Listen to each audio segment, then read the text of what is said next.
So I'm going to invite everyone to start to get comfortable in their chairs as we enter a time of meditation before our Sunday service message. And so I invite you to put your feet firmly on the floor, to get comfortable in your seat. Just allow your shoulders to relax. Just allow yourself to maybe put your hands in your lap or by your side, whatever is comfortable for you in this moment, and feel fully supported by the chair beneath you. I invite you to focus on the breath here for just a few moments. Allow yourself to feel the in-breath and the out-breath.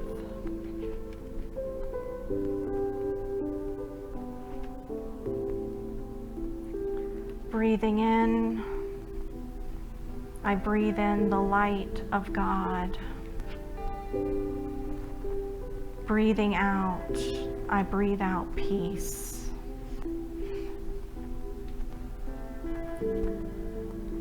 Breathing in, I breathe in the love of God. Breathing out, I breathe out compassion. Breathing in, I breathe in the joy of God. Breathing out, I allow myself to smile. Just allow yourself to sit in this presence. Focus your mind and your heart. Center in this awareness. You are a beautiful, radiant, whole being, an expression of this divine presence that lives and moves and has its being in everyone and everything.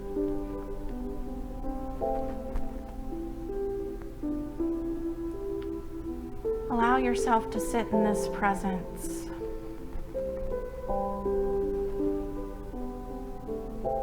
The message today is going to be on pain. And even though life is painful, it doesn't mean that we are alone. And it doesn't mean that we have to add to our suffering. I invite you to just enjoy these words by my favorite poet, Khalil Gibran. And a woman spoke saying, "Tell us of pain." And he said, "Your pain is the breaking of the shell that encloses your understanding. Even as the stone of the fruit must break, that its heart may stand in the sun, so must you know pain. And could you keep your heart and wonder at the daily miracles of your life, your pain would not seem less wondrous than your joy. And you would accept the seasons of your heart, even as you have always accepted the seasons that pass over your fields. And you would watch with serenity through the winters of your grief." I invite you to think of your pain with curiosity today and with an outlook of balance, knowing that even though there are times that life is painful, pain is not all of life. It is not all of who you are. Thomas Merton said, "Happiness is not a matter of intensity, but of balance and order and rhythm and harmony." So I invite you just to find your center. Hold your balance. Be mindful of your load and how you carry it. Pay attention to how things shift in your hands and in your heart, especially as you become aware of this presence, this power, this divine light within. In life we can adjust. In life we can rebalance. In life, we can breathe at any moment and feel that connection to the oneness of all that life is, all that God is. If you stay balanced at your core, all else will unfold with ease. I invite you to ponder just a little bit more. No life circumstance can keep me from finding my center. I take time to become centered and to balance myself each day. I release what no longer serves me and make commitments carefully.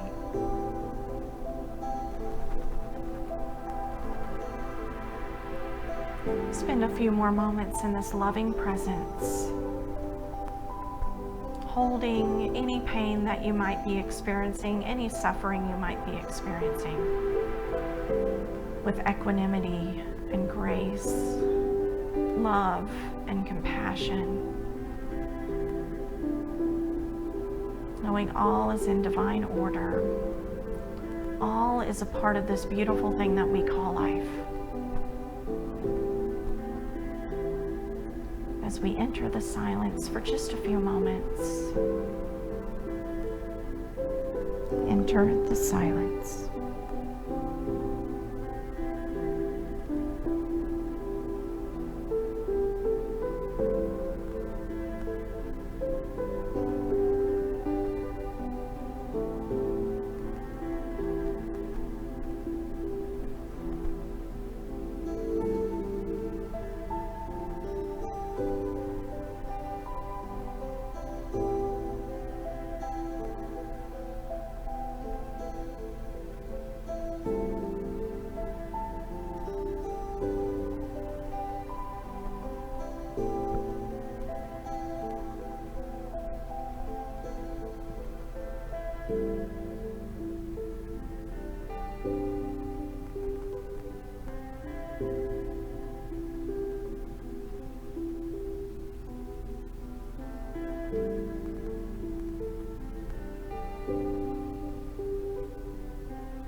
Breathing in,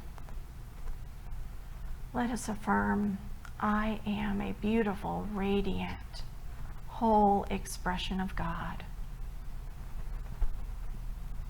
And so it is, and so we affirm it to be. I invite you to gently, ever so gently, bring your awareness back to your body temple, back to this space. You might start by wiggling fingers and toes, maybe gently stretching your neck or rolling your shoulders. Just allow yourself to gently bring yourself back to this time and space. And when you're ready, you can open your eyes. How was that this morning? A teaching that life doesn't always have to be painful and that our pain doesn't always have to be suffering. We can hold it with love and compassion and grace and equanimity. So I invite you again, thank you for coming in all the ways that you're showing up here today, whether it's in person or online. Thank you for your presence. You're doing this for you, not for me, not for anyone else. So today I'm going to be talking about what can be a difficult subject for some people.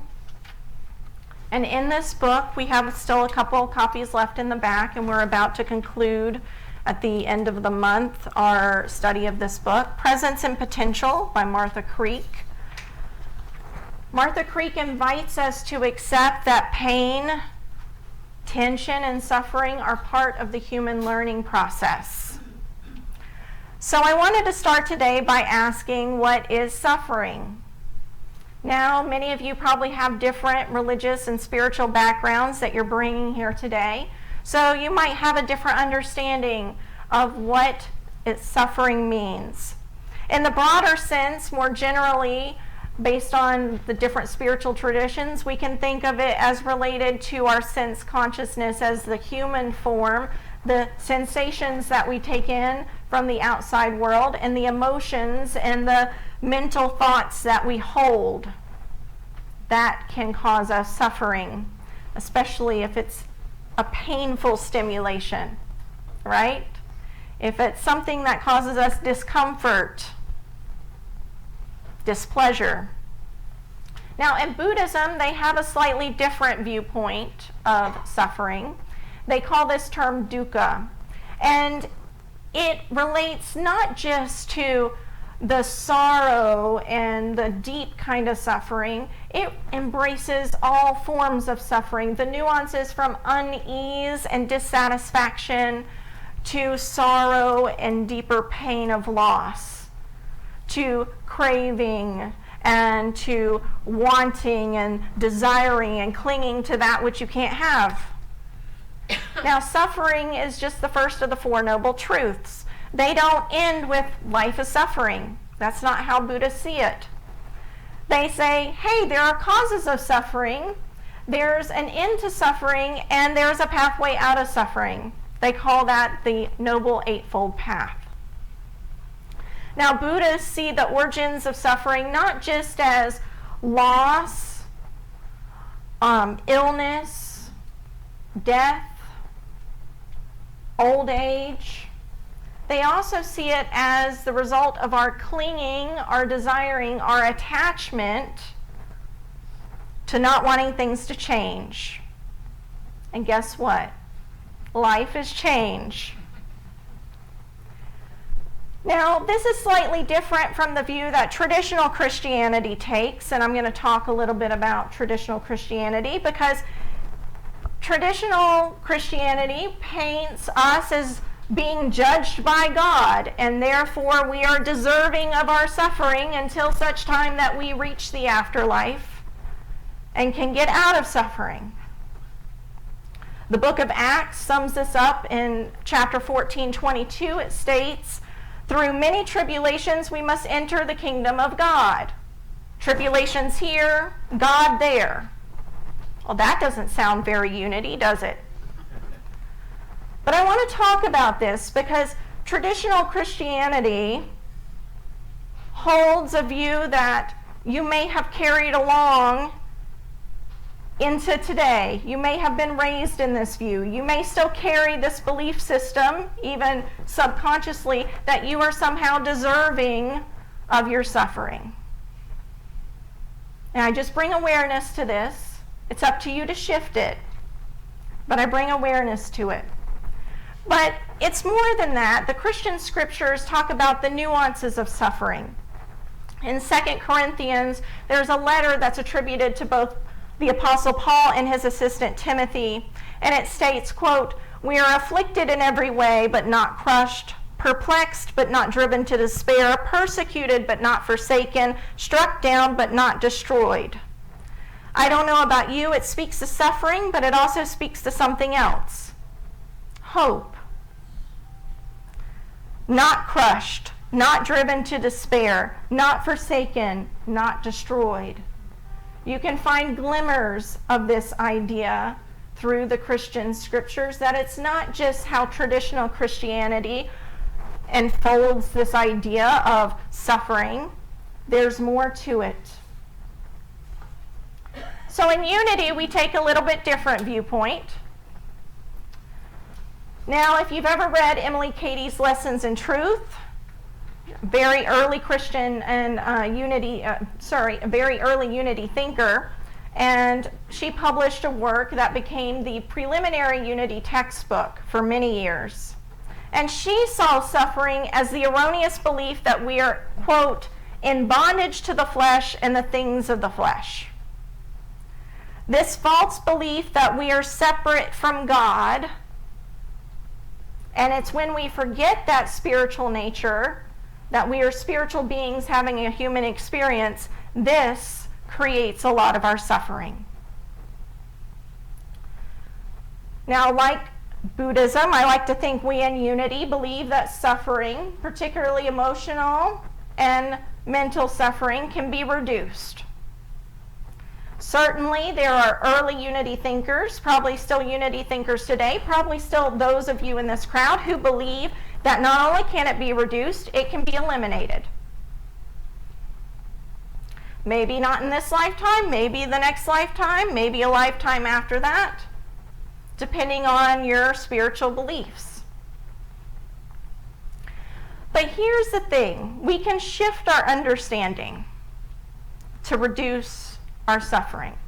If we can shift our consciousness, if we can shift it to a place of understanding spiritual truth, of understanding our connection, our oneness, if we can shift our consciousness and live from that understanding, much like the Buddha did, much like Jesus did, much like other religious and spiritual mystics have done, then we can reduce our suffering. Here's the rub. Living from a centering space and understanding of spiritual truth may not prevent every human experience of loss, grief, illness, certainly not going to prevent old age, and it's probably, at least I haven't discovered an instance where it prevents death. So Martha Creek invites us, she said, can we accept that pain, tension, and suffering are part of the human learning system, part of this human form, what it means to be a spiritual being having a human experience? And she invites us, can we learn to accept these things with more equanimity, more love, more grace? So I agree with Martha that no one, at least no sane person, as she puts it, wants people to suffer. I don't want people to suffer. I don't think any of you want people to suffer. I'm not going to ask for a raise of hands. If you want people to suffer, I'll let you remain anonymous.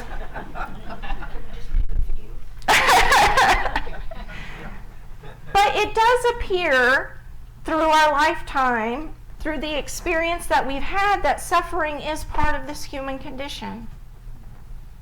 Unfortunately, pain, illness, tension, distress, discomfort, dis-ease, and disease are what it means to be human.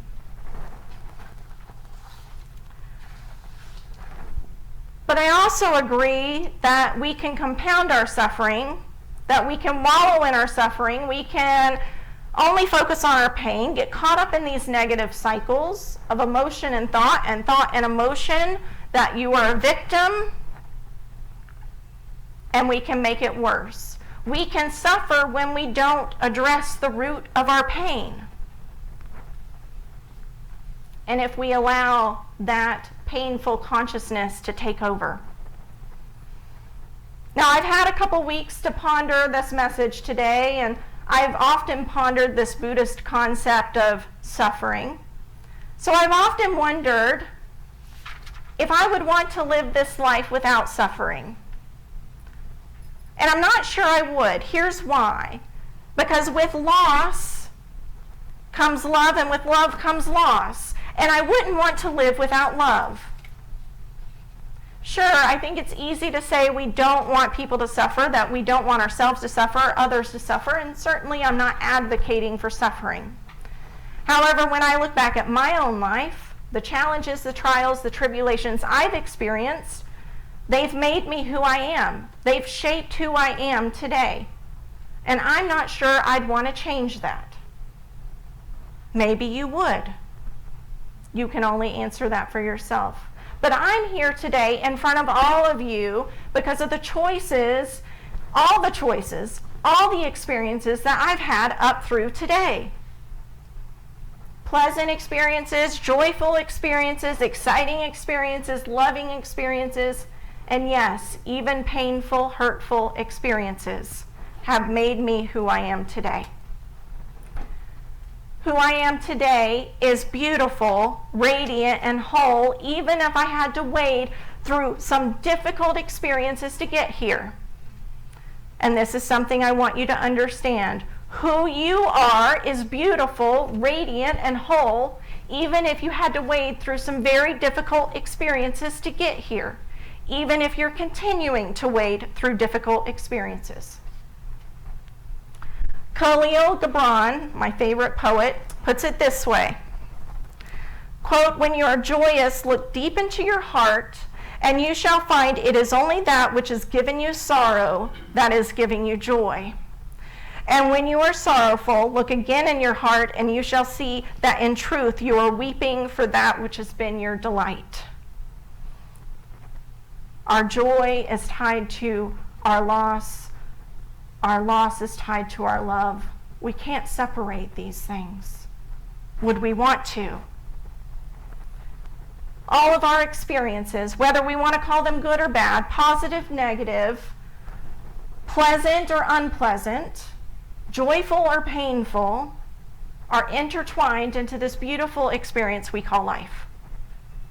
So Martha Creek invites us to ponder some ways that we can approach our suffering. She says, quote, "We can approach pain, tension, and suffering with an attitude that something's been done to me, I'm a victim, or we can approach such events as this is part of the human learning process." Now, I'm sure that there's going to be times in my life in the future where I choose the former over the latter. It's going to happen. But that's part of the human learning process. I'm not perfect. I don't expect any of you to be perfect, yet we are perfectly complete and whole in this spiritual beingness having a human experience. She goes on to say, quote, "We don't have to love or even like these incidents occur. Our practice is simply to accept this part of being human, which has been in existence since the creation of time. The pain is inevitable. The suffering is more optional." She goes on to say, when we can witness another suffering and not join it, then we don't add to the suffering in the world. She makes a clear distinction here that we have to address our suffering and be comfortable sitting in our own pain before we can hold the pain of others and not compound it and not multiply it. So I want you to think back to the spiritual figures that you've come to admire and understand that even they had a human body, even they had a human experience, even they had pain.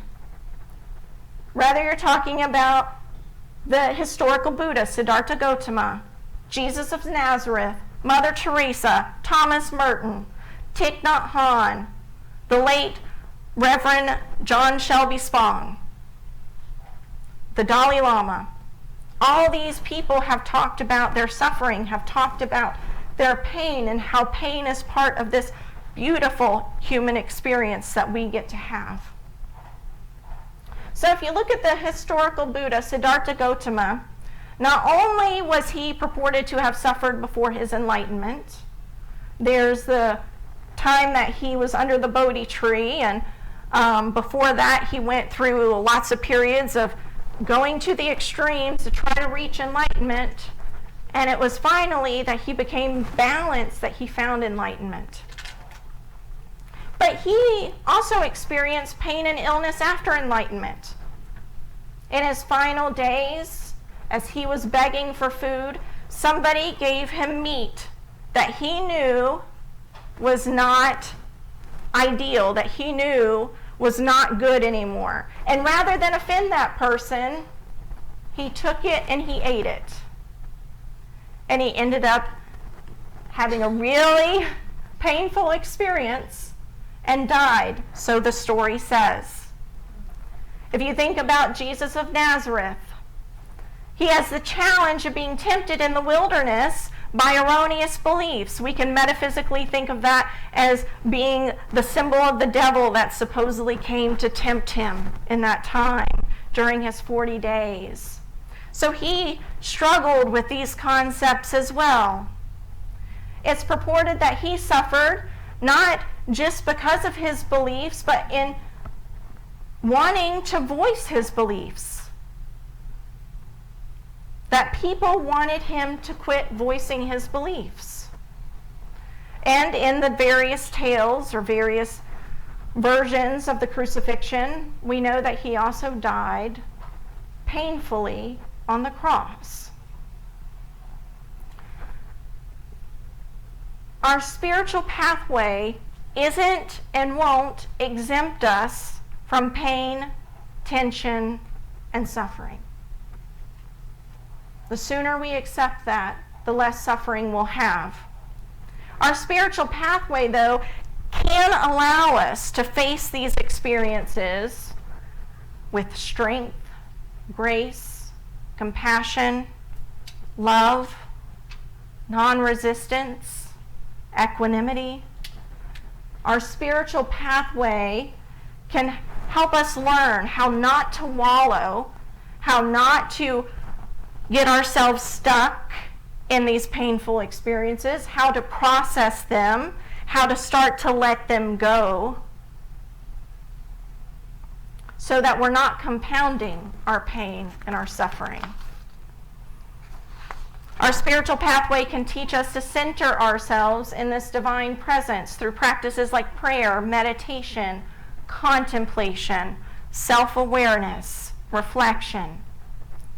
And when we center ourselves, like we did just a few minutes ago in meditation, we know that we are not alone in our challenges.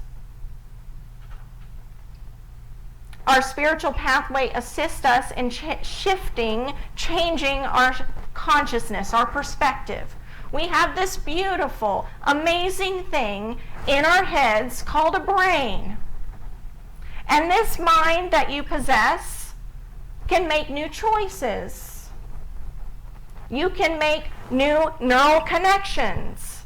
You can change the pattern of your thinking. And when we do this, we can learn to start to take the view from above rather than feel like we are being crushed by our suffering. Just as the Apostle Paul says, we are afflicted in every way but not crushed. How are you allowing yourself to be crushed by your suffering? Are you ready to make a different choice?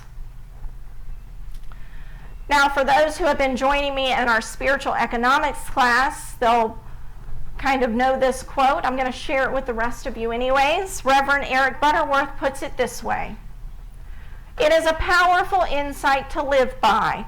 Always get the view from the top. Before you react in negativity to people, conditions, or things, take a moment to lift up your eyes unto the hills.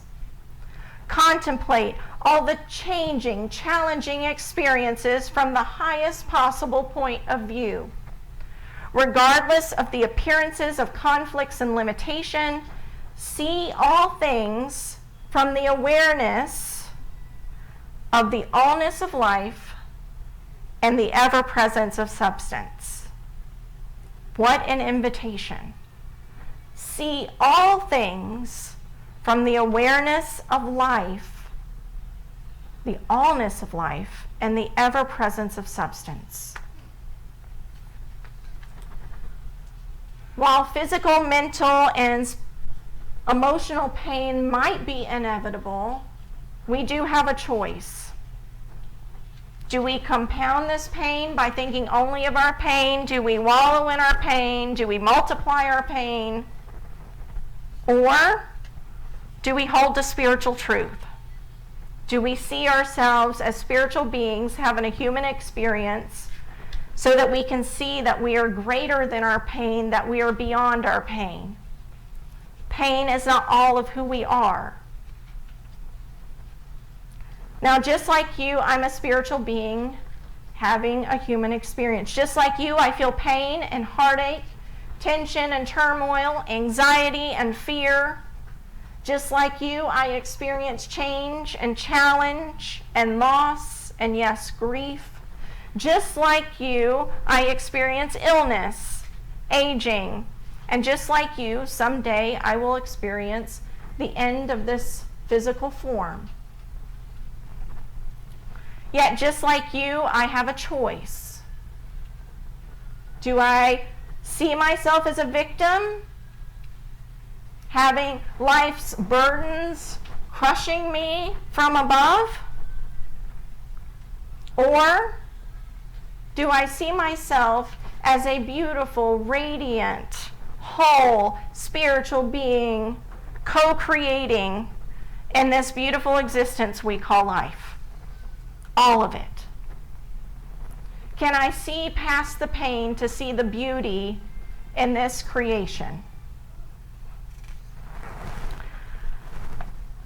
I leave you with these words of affirmation to practice in the coming weeks. I rejoice in the fullness of life as a beautiful, radiant, and whole expression of God. I'm going to say this again 2 more times for you. I rejoice in the fullness of life as a beautiful, radiant, and whole expression of God. I want you to think these words with me as I say them this 3rd time. I rejoice in the fullness of life as a beautiful, radiant, and whole expression of God. And I affirm this for each and every one of you. And so it is, and so I affirm it to be. Namaste. Thank you.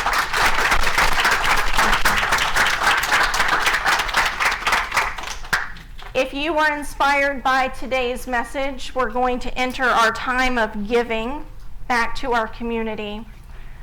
So thank you for giving if you feel so led. There are multiple ways that you can give. If you are joining us online, you can also give here in person. For those who are giving by means other, like electronically throughout the month, you can just hold the thought of your gift in your hand. So as we hold our gifts or the thoughts of our gifts in our hands, I invite you to say the offering blessing with me today. Divine love flowing through me blesses and multiplies all that I have, all that I give, and all that I receive. And so it is. And now we're going to be blessed with another song.